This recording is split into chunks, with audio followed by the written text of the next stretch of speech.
my name is Ryan. This is my brother Daniel, and this is Roles in the Family. Today we are going to be talking about a very fun topic, I think. I had fun putting together my list for it, which is our top board game expansions of all time. Top 10. The best of the best. Yep. Top 10, yes. And this is something, people have different opinions on like expansions in general. I think we generally like expansions a lot, probably more than, the average gamer. That's why we're doing this video. And I think that's exactly. I think that's partly, we tend to try to keep our collections trimmed down to like our favorites and are pretty relentless about like getting rid of games that aren't making the cut. And so I think it appeals to us to, make our very favorite games even better. And I think a lot of times the reason it makes it feel much better is we really like variety and variable setup in games. And that's oftentimes something that comes with expansions. So I definitely found that putting together my list, like even at 10, I felt like I was leaving off expansions. A lot of good ones. Yeah. Really, really like. So I'm excited to get into this. We did not share our list with each other. Nope. I anticipate a decent amount of crossover here. We have better be. we have a lot of influence on each other as far as our collections and games we play. I don't know. What do you think? I'm guessing like six of the 10 are crossover. 6? Okay. Yeah. Yeah. I'll go. So 8. we'll see. Yeah. Eight crossover. Okay. We'll see. But yeah, we'll see. This video might get a little long. We'll try to keep it moving along. But let's kick it to Daniel first, and let's hear what your number 10 is. Yeah, and I can't remember if you already mentioned, but we've got a link to all of these down in the description below. Maybe you already mentioned that, but yeah. So if you want to check any of these out, we've got links down below if you think one of them is cool. But anyways, number 10 for me is going to be Carcassonne Traders and Builders.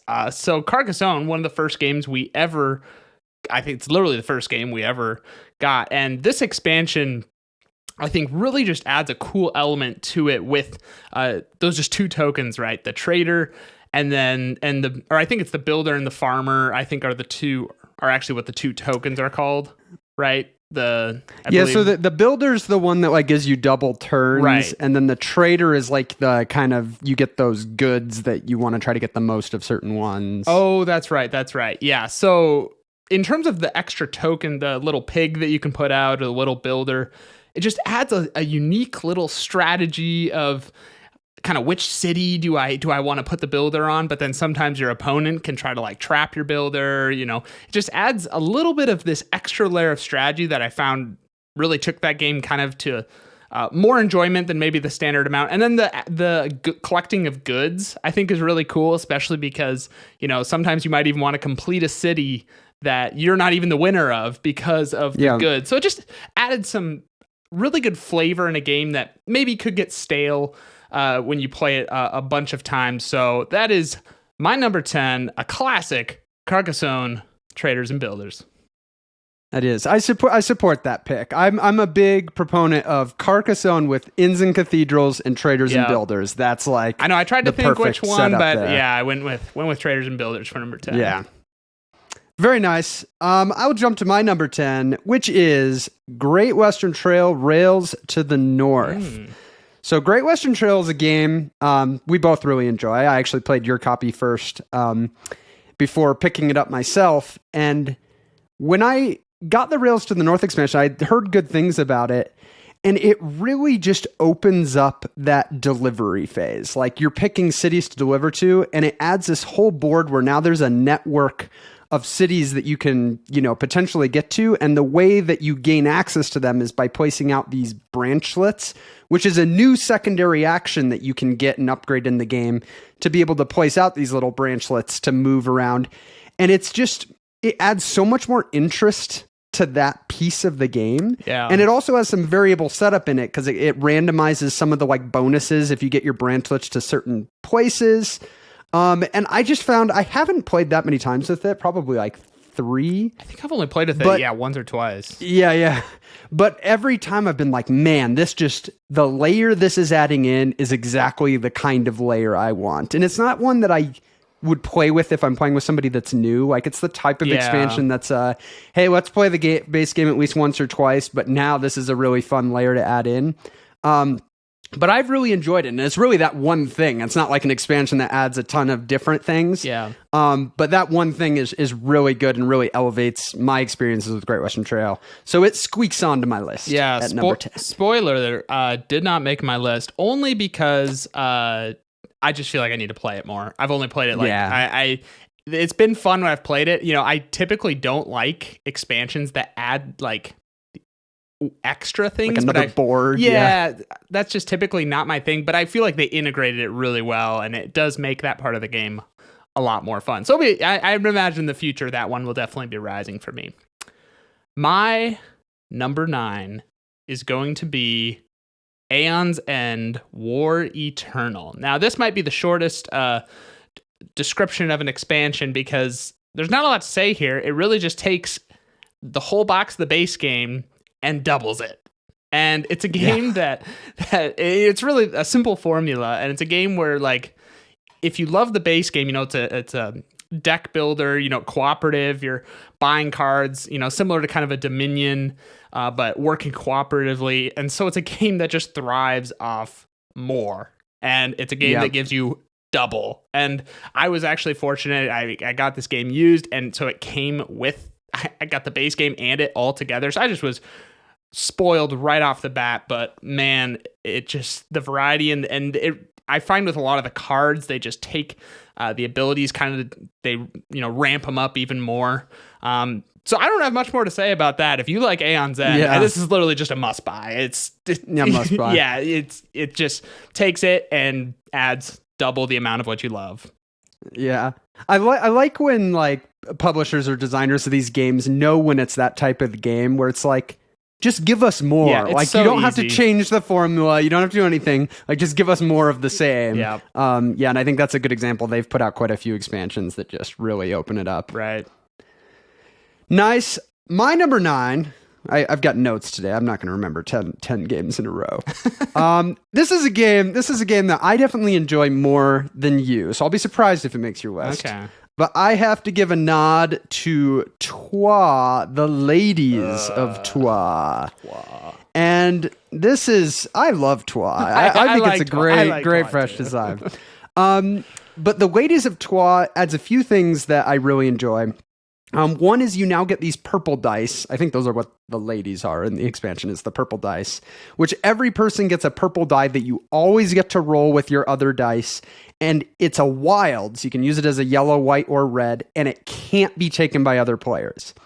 And so in some ways it takes some of the tension out of the game because you kind of have this like safe die, whereas in base game Troyes, like anything can be kind of bought from anybody. It's a very kind of fluid.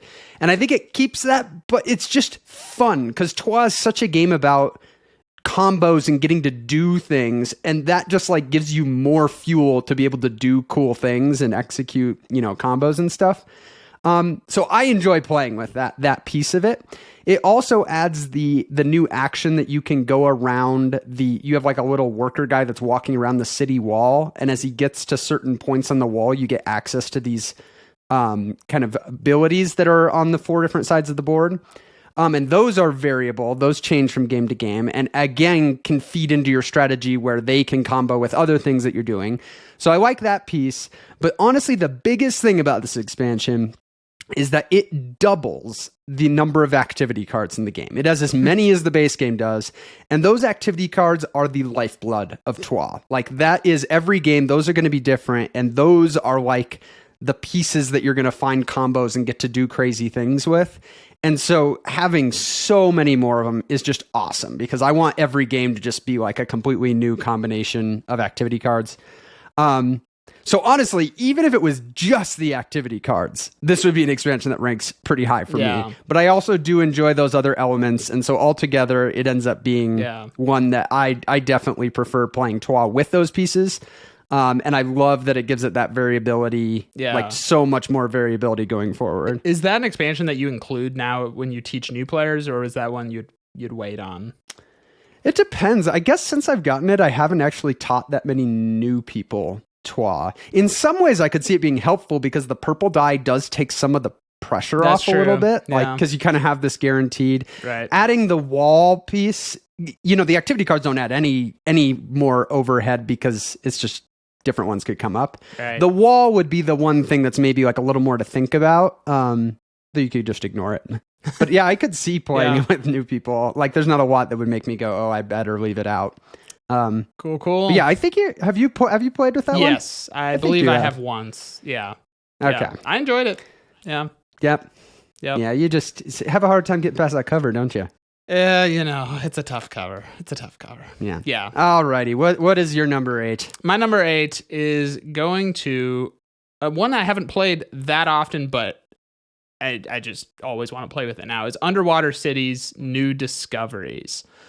Underwater Cities was actually a game that kind of surprised me how much I liked it and how much my wife also liked it. I mean, so it became one that we needed again, and so I was really pumped when we got it this last year. But that expansions, I think you're going to see a very common thread of the expansions we like. It's like, do you increase variable setup? Do you just increase the fun? If you just add an element that's just fun into the game, like those type of things, or just, increase the number of, like, double the amount of content. But this game, really increases that variable setup. Besides all the new cards, you actually get unique starting assistants in the game, which is a really awesome. I mean, I love unique starting things. That's like one of my favorite things in the world. So you got that. You got these unique player boards. You starting resource, these tiles that give you just unique amounts of starting resources. I mean, it's like little things too. It's not even like that drastic. And yet those little changes make every game feel unique. And I think what I like most personally is it gives me also kind of a direction at the start of, like, okay, I've kind of got this positioning, I'm going to go this way, versus maybe a game where you start in a similar spot each time. So I again would say, Underwater Cities, if you like that game, I really don't see any reason why you wouldn't get this expansion. I mean, it just... Yeah, I mean, honestly, the biggest deterrent is probably it's an expensive expansion. It's like instead of making 3 expansions, they're like, let's put it all in a box. It's as big as the base game, but I think it costs as much as the base game. See, I think I got it. I think I got it as a gift, so maybe that's why. You didn't feel the pain. I didn't feel the pain. But I mean, it's because it also adds more boards, but not just more, but it upgrades the flat, like, more paper boards to these, like, massive triple layered. They're really nice that hold the pieces in place, which is amazing, but not cheap. Not cheap. So so that is. But I totally agree. If you enjoy Underwater Cities, worth the splurge for sure. Absolutely. That's my number 8. Ryan, over to you. All right, we have no crossovers yet. We'll see. Your eight predictions looking a little at risk here. We'll see. I'm not. My number 8. There's a lot of games that have expansions that add player count. Like, here, you have a 5th player. You can go to 6 players. Yeah. This game might be the one that I think benefits the most from getting that player count we're bump. Have a crossover. And that is the Quacks of Quedlinburg, the Herb Witches. Which Quacks of Quedlinburg base game only goes to 4 players. And because of the simultaneous nature of it, like, there's no reason you couldn't be playing with more players. And heck, if they would release a Quacks expansion to add a 6th player, I will be there in a heartbeat to get it, because I don't have that many, games that work really well up to those player counts. And the nature of it works well. And so that's one big piece that, is great for Herb Witches, is like, get that 5th player. But then on top of that, you get new ingredient books for every color, which is huge in a game like that, because it's all about, like, the different variable setup of the abilities. You get the new ingredient of the Loco Weed, which don't have numbers on them, but have a different way that they work. Like, they might copy the previous one, or based on rat tails or something. And so that's an awesome addition that you now have in combination with all these ingredients. And then on top of that, you get, like, the actual name of the expansion, which is the Herb Witches, which are these, if you choose to play with that module, these 3 kind of coins you get that let you use a once a game ability of that Herb Witch. And there's a bunch of different versions of those. And that's actually been the piece that I've used less, not because I don't enjoy it, but because Quacks is such an accessible game that I'm usually playing with people that aren't looking for that extra layer of complexity. But I love having it, because occasionally I do have the group that likes, a little bit more, and it's fun to add that in. Though I will say it, like, can totally like amplify score differences. Because, you added more like wild effects that can like, and so, so we've had games where it's like, wow, that was not even close because it can be a little bit of a rich get richer kind of game. Like Quacks already kind of has that in its DNA.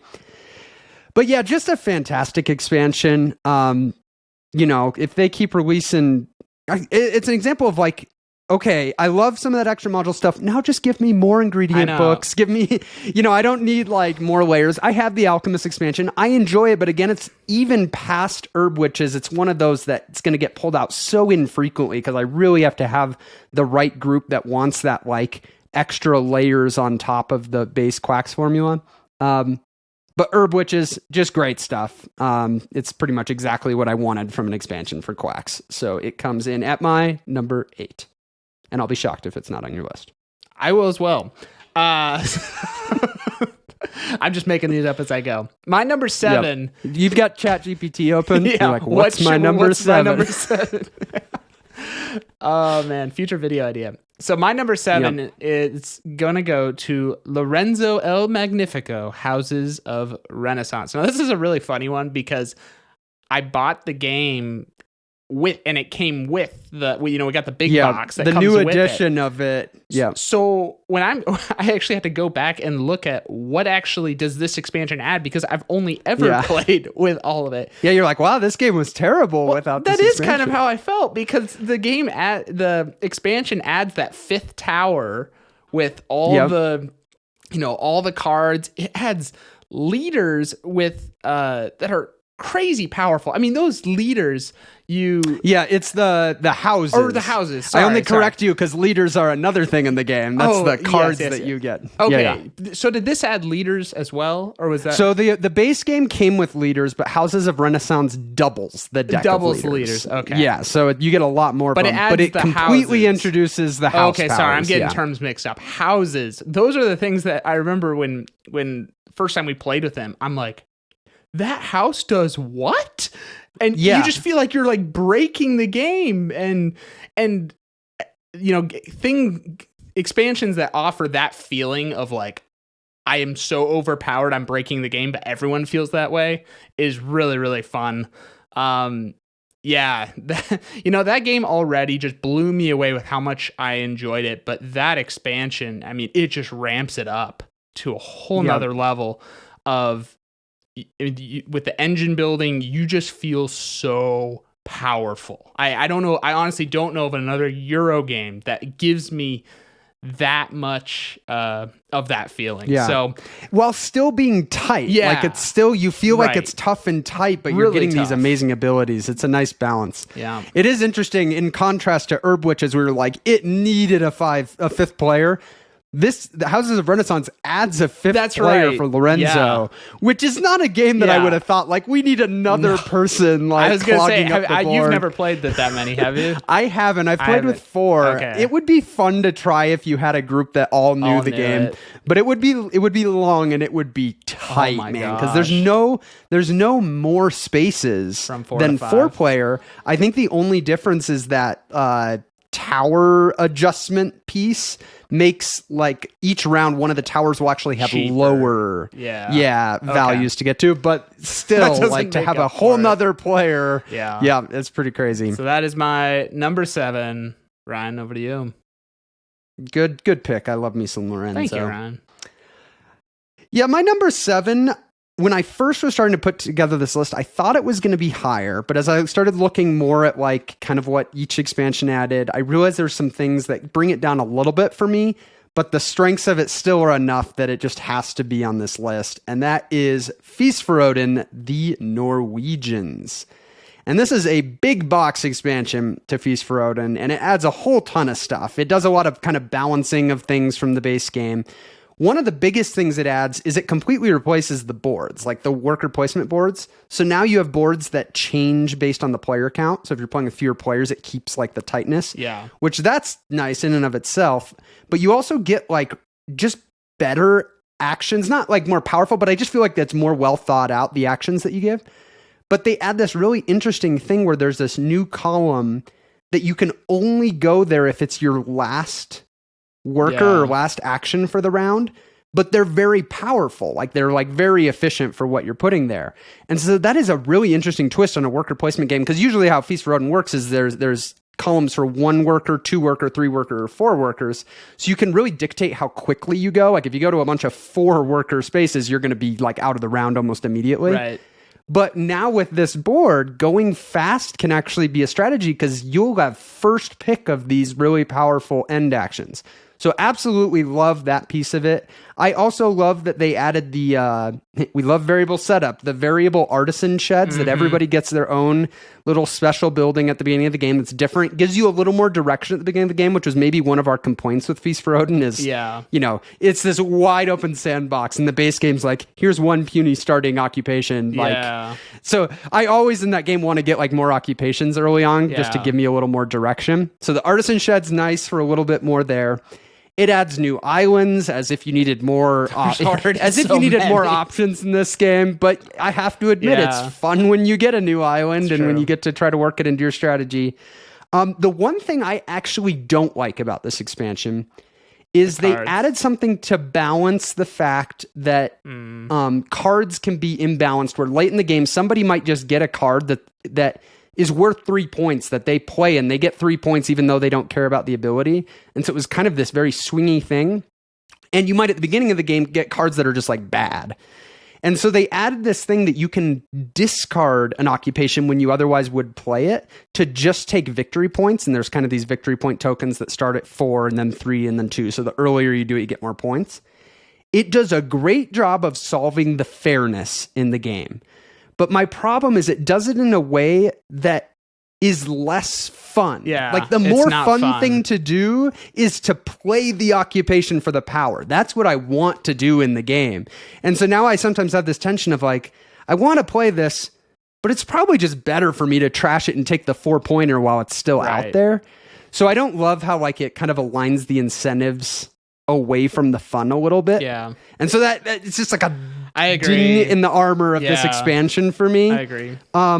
But it's not enough to lower it too much, and I still play with that. I think it's worth it for the balancing, and maybe there's a variant we could come up with to help that. But it's a great expansion. It's another one of those, if you love Feast for Odin, like you got to pick it up eventually. Like it just really completes the experience and balances a lot of things, and the new boards are great. So definitely gets a recommendation from me. My number 7.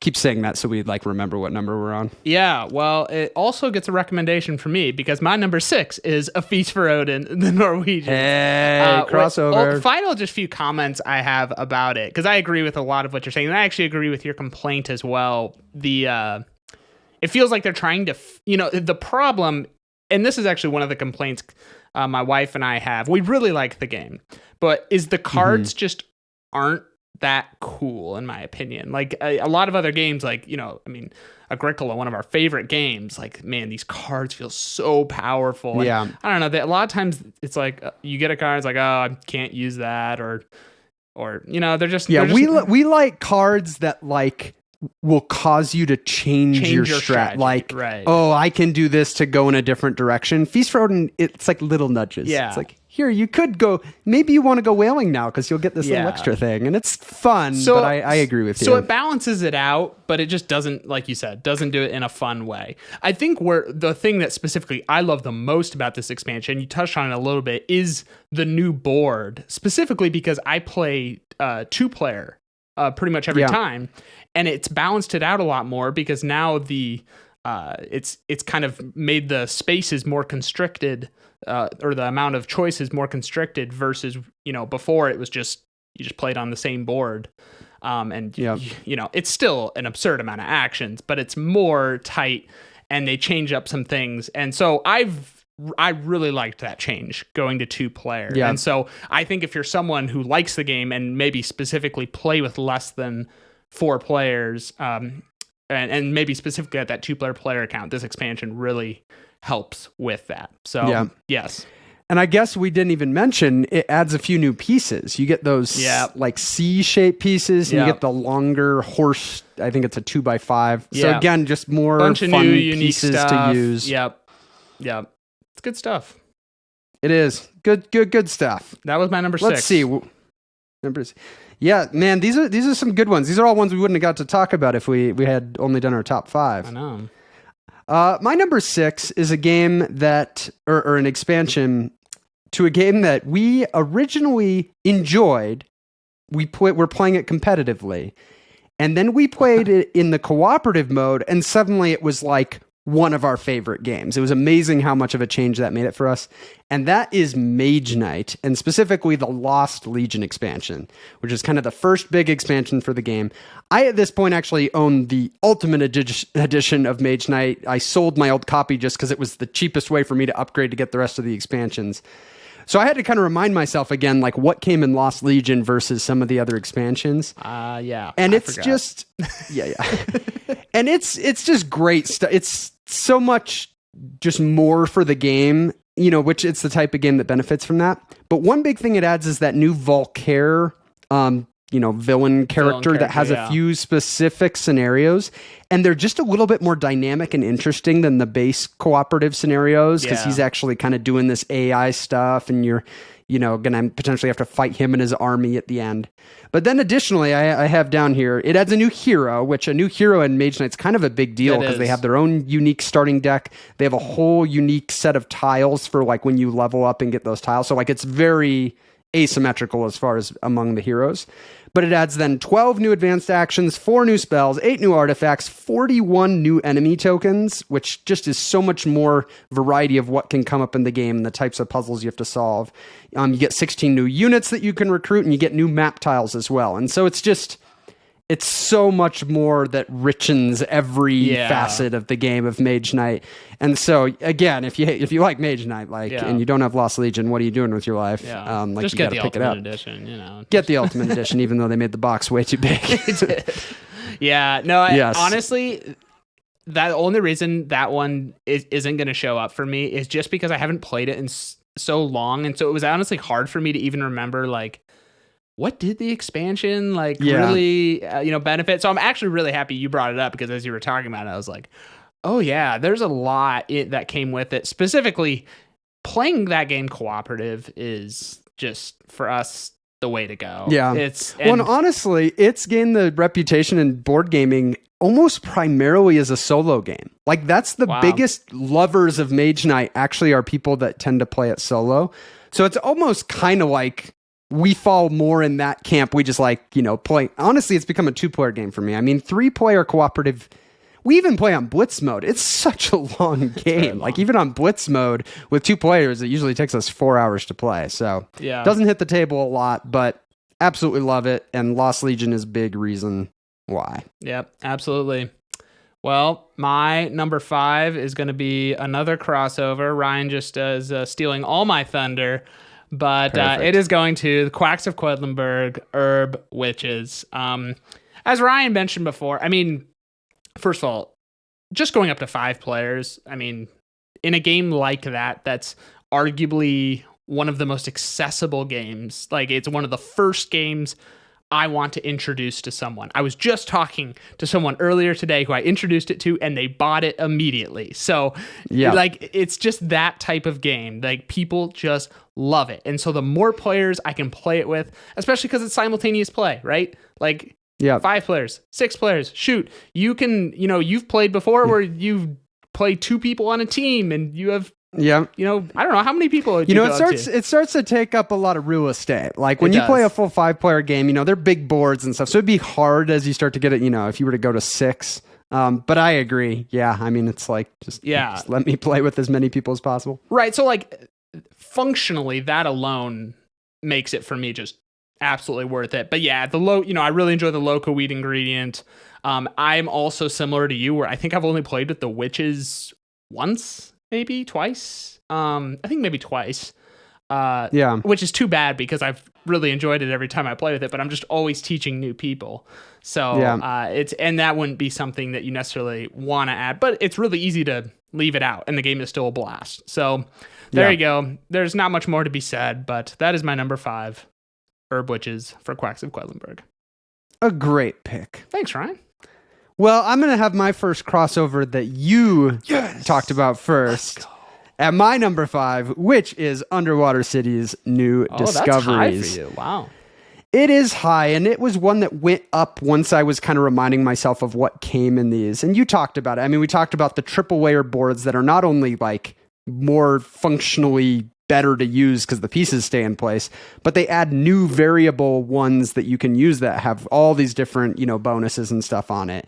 It adds the variable assistant. So instead of everybody starting with the same assistant, you have the different ones. It adds the starting resources at the beginning of the beginning of the game to kind of jumpstart the game.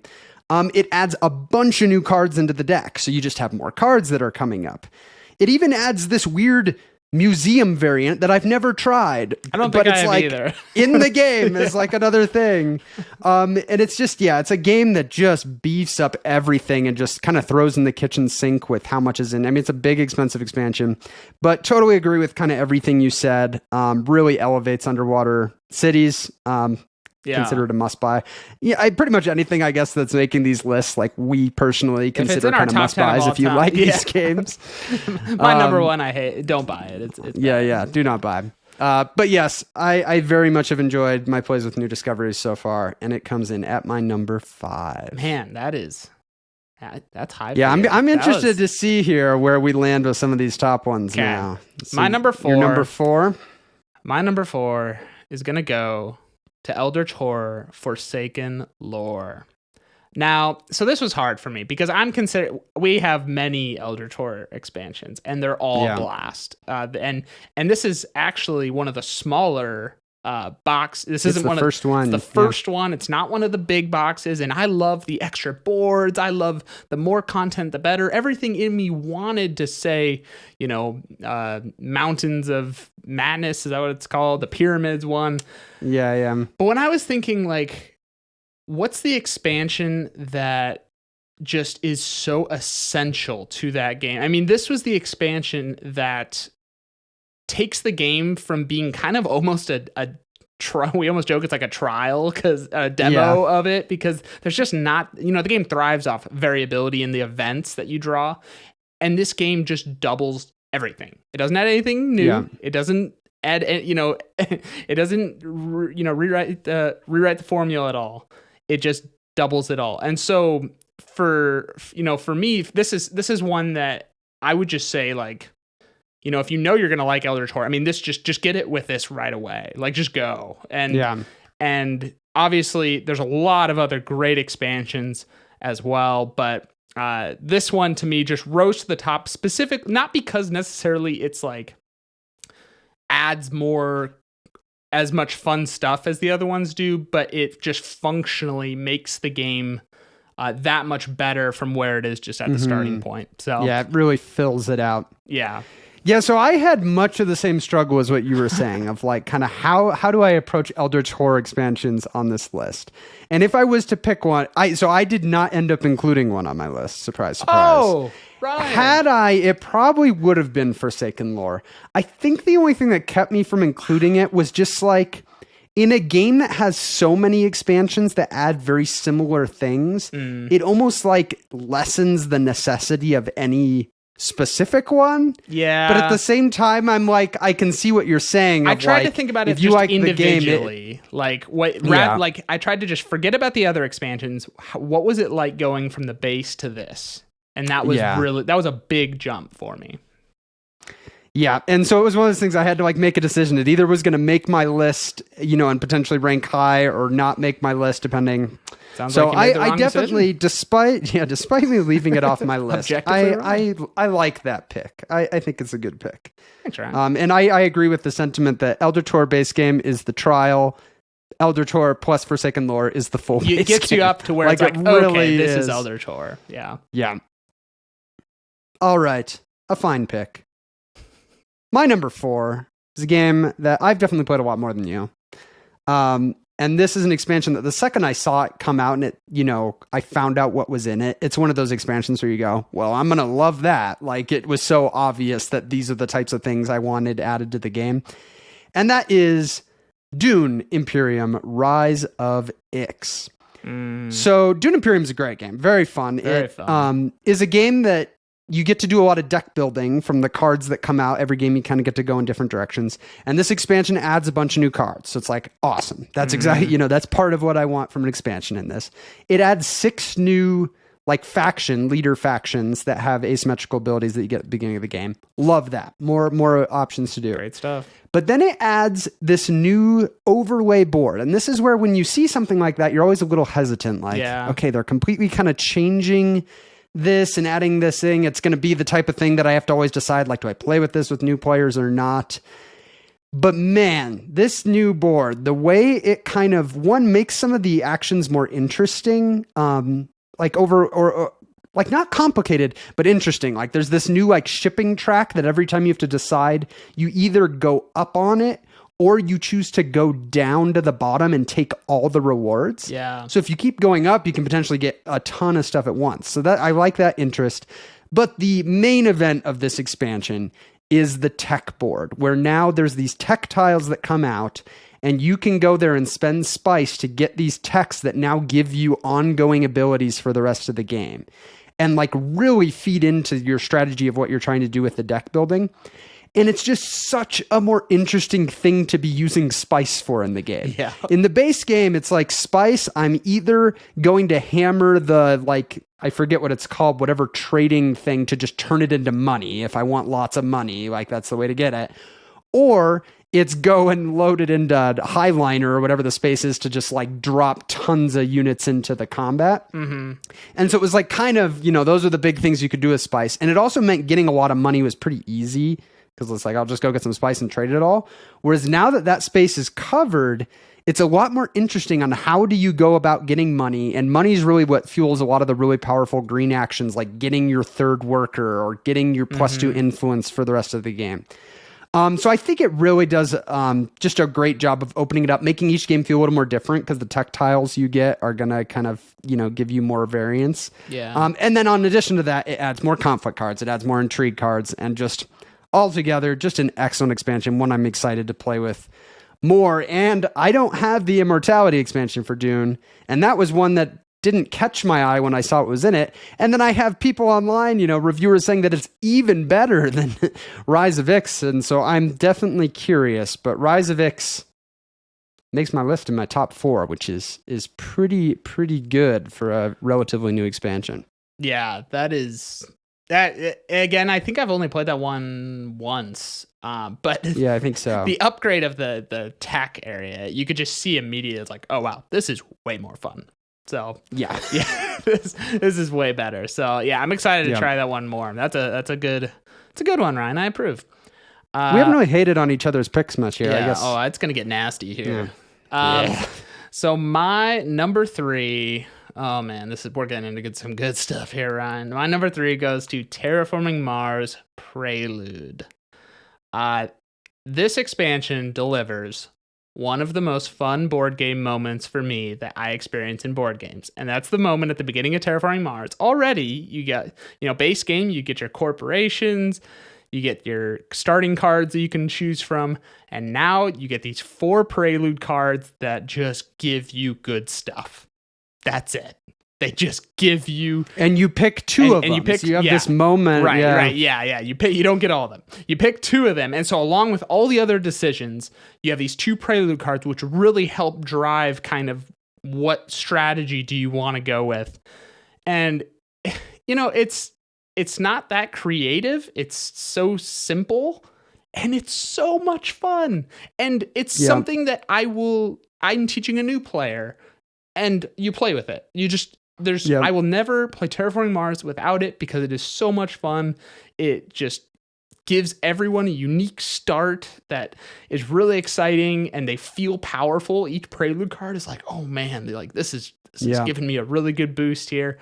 So yeah, it's a simple expansion, but it's simple. It's cheap, right? Like, it's like, you played Terraforming Mars once and liked it. Okay, buy Prelude. Right. Like, there's no reason to wait. Absolutely no reason. It doesn't make the game more complex. I guess you have to think, for 30 seconds longer. It's kind of a balance because, yeah, you have to think and make a decision up front, but at the same time, for a new player, it gives them even more direction because you get kind of a boost in certain areas, and it opens up strategies that potentially, weren't really an option before. Like, you might have some really expensive card in your opening hand that in a normal game would not be feasible to play very quickly unless you just really like save up for a generation. Yeah. But if you get a Prelude that like there's some like investment one that just like seeds you a bunch of money and suddenly that strategy is possible. Yep. So absolutely agree. And I actually forgot that when I was looking up at what came in Prelude, it came with 5 corporations and 7 project cards in addition to, which is also that's great. Huge. Yeah. Yeah, it's absolutely fantastic, which is why it's also my number 3. Wow, pick. First direct crossover. Yeah, direct crossover. Man, maybe we're that the rest of the way. Who knows? Or not. But it's we're not. we might be on one, but we're not on the other. Yeah, it's so good. I'm excited. They just announced Terraforming Mars Prelude 2, very creative expansion name. And I'm like, yes, sign me up. Like, I'll take more Preludes. You send that to me in a message, and I just replied. I was just like, well, that's an instant buy. Like, yeah, and it's a little interesting because like they're focusing a lot in this one on like Preludes that have to do with expansion content, which is really cool. Cause like I would love to see some Preludes that tie more into colonies because we enjoy playing with colonies. But it also makes me a little wary because we don't love using all the Venus stuff. I've kind of chosen to leave that stuff out. And we never got Turmoil, which is, just adding a little bit too much bloat to the game for my taste. But from what I've seen, it sounds like there'll still be enough there that is, usable. And I think it's adding some new corporations and cards similar to the first one. So yeah, it's that's going to be a day one purchase for me for one of my favorite games. But yeah, Prelude, absolutely fantastic. Yeah, awesome. Makes both our number 3s, but apparently we both think there's 2 expansions that are better than it. And I'm very curious. I think I know one of yours. I'm trying to think of what the other one would be. But yes, well, we'll see here. I think I know one of yours, and I think it's the same as mine. Same one. Well, I'll be shocked if it's not in there. Yeah. So my number 2 is is going to one of our favorite games, an expansion that I honestly didn't know if I would like. It just kind of intimidated me at first, but oh boy, is it beautiful! And that is Agricola, Farmers of the Moor. This is kind of a controversial expansion in the board game world of whether this is, a good to add. Because for a lot of people, Agricola is an incredibly stressful game, which, newsflash, Agricola is one of Ryan and my favorite games of all time. Yeah. And so on top of the stress of feeding your people tight actions, now suddenly you have to heat your home, and that's stressful in and of itself. And then, we talk about me not liking when it adds these like extra things. We'll add these 2 extra actions. Were those going to feel like disconnected and take away from the tightness of the game? Like all these things were going through my head. It's incredible. And it really is the definitive way to play Agricola. Those extra actions change the game in such a great way because they're free actions. For people who aren't familiar with Agricola, you have a limited amount of workers each round. You're anywhere from 2 to at most 5, and so every worker is precious. Like you got to be maximizing your workers. Yeah. You can't have a wasted action. And these 2 actions, or however many based off the number of players, are free. You don't need to use a worker. So they're amazing, but the catch is when you take one of those, you're letting everyone else go around and take up all of the good actions out there. And so, man, it creates this tension of like, it's free and that would help me so much. But it's like a push your luck thing. It is, right? I know. Because you have to have a worker left. So you can't just like do all your main actions and then take them. Yep. You have to like say, I'm going to wait on the actions on the board. I know. And in Agricola, you always get to these rounds because Agricola, a lot of the spaces accumulate. Like if people don't take them, the wood builds up, the clay builds up. And you get to these later rounds where it's like, oh my gosh, there's 3 things out there that are just amazing. Like how can I pass up on that stone? Or how can I pass up on 8, 9 wood? And so you have this moment of like, if I go for those bonus actions, like those might all get grabbed before it gets to me. Yeah. But if I don't, like I'm not Giving getting, up they're those. probably going to take the free actions. I know. And yeah, I love the tension that adds. And while the heating does add a little extra, tension into the game, I think the bonus actions alleviate a little bit of the tension because you have a way of getting things without using workers. And so it takes a little bit of the pressure off in certain rounds. Yep. And can free up a worker to do something because you're able to do it on the bonus action. Yeah. So yeah, big fan of that. I'm just shocked. It's an expansion that changes the game. A lot of these expansions we like just add more of the same. This changes some significant things, but we love the changes. So that's my number 2, Agricola, Farmers of the Moor. Ryan, what's your number 2? And let's not forget that it adds variable setup with the moor and forest tiles. So now your farms develop differently each game, versus it just kind of always being similar. I forgot about that. That's a huge part of it. I'm going to keep talking about it because it's your Agricola Farmers of the Moor is my number 2. I'm curious Another thing, I agree with pretty much everything you said there. Another thing I like is the heating makes it more difficult to grow your house faster, right? Because if you're growing your wooden house, you have to heat more, which helps to make the family growth strategy a little less powerful. Because when you're playing with base game Agricola, there is this feeling of like, who's the first person to get to 3 workers? They're probably going to win the game, right? And I think Farmers of the Moor helps with that because it's harder to get to 3 workers when you have to expand your home, and that means you have to heat more. Yeah. And so I think it balances that and doesn't feel so much like it's just a race to get that first person. You still, it doesn't completely change it. Like you better be growing your family in Agricola or you're going to have a bad time. But I think it balances it a little bit more. It also adds a gigantic stack of minor improvements to the game. Mm-hmm. Like they all have that different back of like the little guy with the cart. Mm-hmm. I mean, it's like as many minor improvements where it's kind of funny. They didn't add like any new occupations. I think it was only minor improvements. Weird. But I mean, I'll take it. It's way more card variety in a game that one of our favorite things about it is the card variety that you get at the beginning of the game. So yeah, we are definitely in the Farmers of the Moor camp for how we like to play Agricola. So we've been playing with it for a decade now, basically. Yeah. I think like the newer editions of Agricola, the Farmers of the Moor has been like out of print and they hasn't really been available. And I'm like, it's just a crime for that expansion not to be available for people that are playing Agricola. It's really true. Really true. But it's hard to believe after talking about it that it's not our number ones.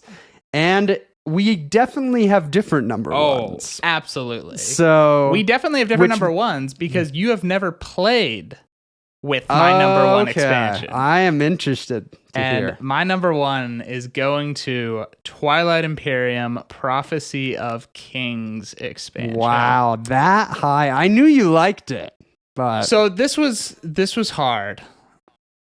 But it takes Twilight Imperium and brings it into a different stratosphere of what it adds. I mean, I jotted down a few of the things here. First of all, it makes it go up to 8 players. So if you felt like 6 was too little, you could have a 12-hour game. If you're feeling a little sadistic and want the game to be longer, adds a ton of new factions. A ton of new factions. So I mean, those are just awesome.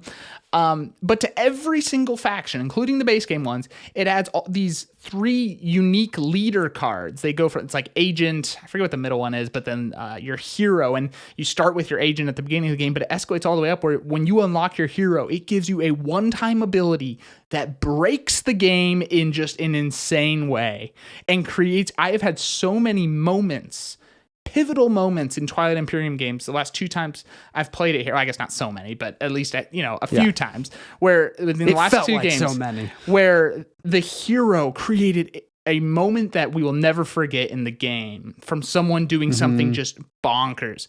It adds all these new planet tiles, these legendary planets that when you get them, they give you a special ability that you have. And so there's, it used to kind of be, Mechatol Rex was kind of the main one everyone's fighting over, but there's actually fighting going on over some of these legendary planets too, because they're pretty powerful. It fixes the balancing problem of if you're playing with less than 6 players because they've got hyper lanes to connect the map. We did that actually the first time we played with it. It adds tons of new technologies, objectives, all sorts of stuff. And here's the deal. When I taught a whole new group and I was worried that, oh man, like, do I really just throw this? They haven't even played the base game. Do I really throw this whole thing on them? Is it going to be overwhelming? It really wasn't. Like, the expansion, as much as it adds in terms of content, it doesn't add that much in complexity. Like, really all you got to know is, okay, I've got these few new leaders. I've got kind of, okay, you got a mech, but, oh yeah, that's another unit it adds is a mech, but it just breathes so much life into it. I will never play Twilight Imperium. I mean, it would be fun. I could still enjoy a Twilight Imperium game.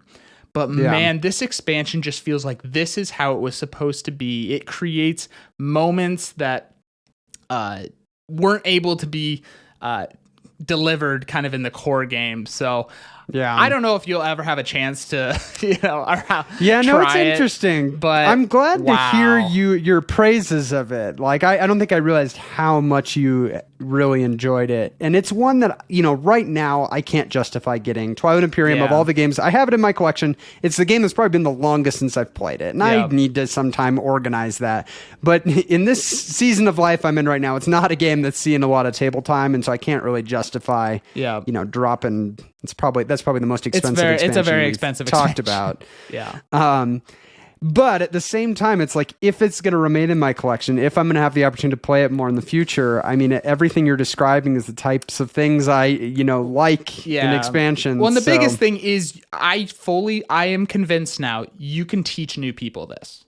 It's like the base, and I didn't know the if base that was game's the case. already. I mean, the reality is the base game's already overwhelming, so it's kind of like you're just adding a little bit. It's not that bad, but it's sweet. It's really, really there sweet. you go. Number one. Yeah. I wouldn't have predicted. I was like interested to see if it was going to make your list. Really? But yeah, like I wasn't sure. Yeah, I mean, I guess you haven't. I had heard you rave about the sessions, but I didn't know specifically how much was it Twilight Imperium versus the expansion. Well, but it's good. It's good. Yeah, it's one of those where when I go through what it adds and I imagine the game with how it's like, oh, are you kidding me? So many of the pivotal moments I can think of were revolving around those mechanics. So there you go. Number one. That is similar to how I feel about my number one in terms of imagining playing the game without, these pieces, like, now seems crazy. And it has already appeared on your list. I clearly, esteem it much higher.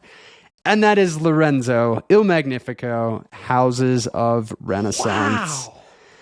Number what? Knew this was probably going to be in my top 4. Wow. Like, I knew it was going to be high, but the more I looked at it and what it added and like how much it elevates the game, like, look, we talked about a few of the things, but it's been a while. So let's, like you get that ago. fifth tower. That fifth tower can have any color of cards come up in it. And they all are like more interesting kind of special twists on the formula. And the deck of cards for that is twice what you need to use in a game. So you get like this variability that isn't as much in the other decks. So absolutely love that. It opens up so many things and just nice options there. It adds the new like bonus resource token, special token, or whatever they call it. It's some really lame name. Those black tokens that when you get those, it's like a mystery box of what's the bonus going to be, which is a very fun, like tactical thing, right? Because you suddenly might get access to something, some resource that could really change things for you. And some of them are like really powerful, like you get to run your engine, like your production engine, for free at like a low value or something. That just could really open up some options for you. So I really enjoy those. It's just fun to get these like free things. The fact that it doubles the leader deck that you draft and use at the beginning of the game that give you different abilities throughout the game, which is one of the most fun parts of Lorenzo that now just has so much more variability. Completely awesome. But the houses, the asymmetrical houses that we talked about, like, it's just hard to imagine going back to not playing with these just uber powerful abilities. And they are so powerful. So powerful. Like, there's one that it's like, oh, everybody has 3 workers this game. Oh, by the way, you have a 4th worker. Like, you just have the whole game more 33% more workers than everybody. Yeah. It's just like, that's insane. But then you see someone else's ability. And that one, every time you buy a green card, you immediately get to run your green engine as part of buying that green card. Yeah. And you're just like, oh my gosh, that's like absolutely incredible. And so the way all those things come together, I mean, it adds a fifth player, which I'm happy to have in case the scenario ever comes Someday. up. But even just the combination of things I talked about, I'm just like, the step from base Lorenzo to Lorenzo with Houses of Renaissance is just a massive step. I mean, it goes from being a game that was like good enough for me to keep in my collection to one of my favorite games. Yeah. And so for me, it surprised me that it beat out Agricola Farmers and More, that it beat out Terraforming Mars Prelude. But for me, the more I thought about it, it really, I think, is my favorite expansion to any game. 2 shockers at number 1. And a crime that it was at your number 7 or whatever. I'm glad it made your list. Yes. And honestly, it's interesting now that the new version of Lorenzo that's out, that's the big box version, it's the same size box with like slightly different branding. It comes with the expansions in it now, which is great. Yeah, it's like if you buy the game, you're going to get all this great stuff. But yeah, it's awesome. And that was a fun list to talk about. We had quite a bit of crossover. I wasn't counting. Hopefully there were maybe some games here that jumped out to you or expansions to maybe check out or try. But I'm forgetting my closing statement here. Daniel, help me out. Well, if you want to check any of them out, we got links we talked below. so long. Yeah, we got links below. We got links below. Otherwise, we've got a couple videos here you can check out for yourself, and we will see you guys in the next video.